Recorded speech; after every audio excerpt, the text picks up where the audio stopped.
The first $10,000 is harder than the next 100,000.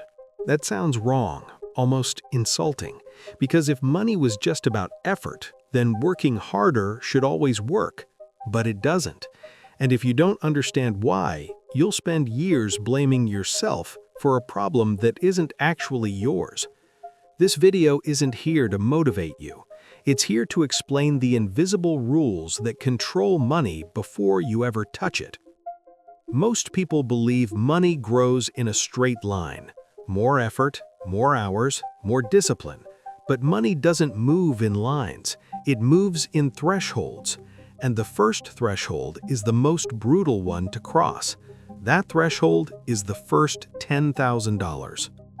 When you start with nothing, every dollar is fragile. One unexpected bill can erase weeks of progress.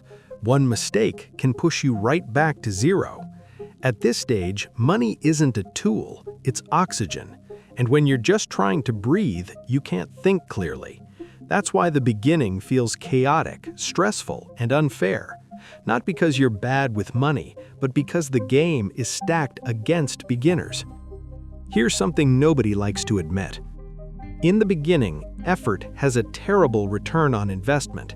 You can work harder and see almost no progress. You save $50 and a bill takes $60. You make progress and life pulls you back. This isn't failure, it's friction. And friction is highest when you have no buffer. The real reason the first $10,000 is hard has nothing to do with math. It has everything to do with identity. Before the first $10,000, you think like a consumer. You focus on prices, discounts, expenses. After the first $10,000, your brain quietly changes. You start noticing systems. You ask different questions. You think in terms of return, not cost. That identity shift is uncomfortable because it forces you to take responsibility. Once momentum starts, everything feels lighter. Saving doesn't feel painful. Opportunities don't feel risky. Decisions don't feel urgent. Not because you're suddenly rich, but because you're no longer fragile. Money stops being emotional, and emotional decisions are what keep people poor. This is why people say money makes money. What they really mean is stability creates clarity. There's an unfair advantage that comes after the first $10,000. You can wait. You don't jump at bad opportunities. You don't rush decisions. You don't accept terrible trades. Time becomes your ally. And when time is on your side, almost everything works better. That's why patience looks easy when you already have money. But this is where most people lose. They finally start making progress and immediately try to prove it.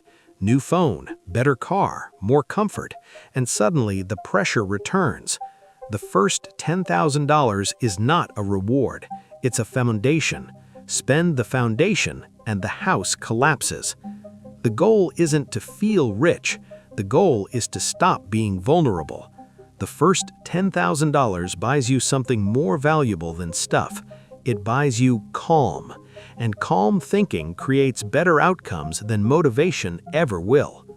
So if you're struggling right now, you're not behind. You're just in the hardest chapter that everyone tries to skip. Protect the first $10,000. Respect it, because once you cross that line, money stops feeling heavy and starts feeling inevitable.